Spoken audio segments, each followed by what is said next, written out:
આગળ વાત જૂનાગઢની કરીએ। જૂનાગઢમાં નરસિંહ મહેતાની પ્રતિમામાં તોડફોડ કરવામાં આવી છે। કેટલાક અજાણ્યા શખ્સોએ આ તોડફોડ કરી પ્રતિમાનો એક હાથ તોડી નાખવામાં આવ્યો। જો કે પ્રતિમાને નુકસાન પહોંચાડતા સ્થાનિકોમાં ભારે રોષ છે।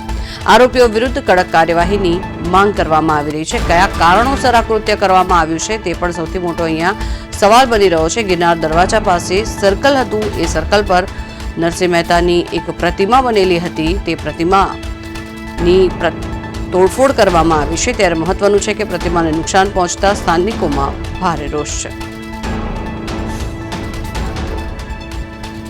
તો ફરી એકવાર સંવાદદાતા યજ્ઞેશ ભટ્ટ જોડાયા છે આપણી સાથે। યજ્ઞેશ, કયા કારણોસર આ આવારા તત્વો દ્વારા તોડફોડ કરવામાં આવી છે? હાલ શું સ્થિતિ? જી, ખાસ કરીને જોવા જઈએ તો ગિરનાર દરવાજા પાસે આવેલ સર્કલમાં રહેલ નરસિંહ મહેતાની પ્રતિમાને નુકસાન કરવામાં આવ્યું છે। કોઈ આવારા તત્વો દ્વારા નરસિંહ મહેતા પ્રતિમાનો એક હાથ તોડી નાખવામાં આવ્યો હતો।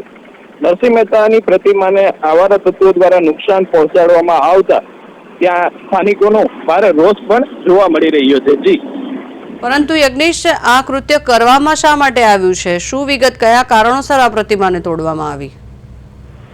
ખાસ કરીને જોવા જઈએ તો અનેકવાર આવા બનાવો જુનાગઢ જિલ્લામાં અને જુનાગઢ શહેરમાં પણ જોવા મળતા હોય છે।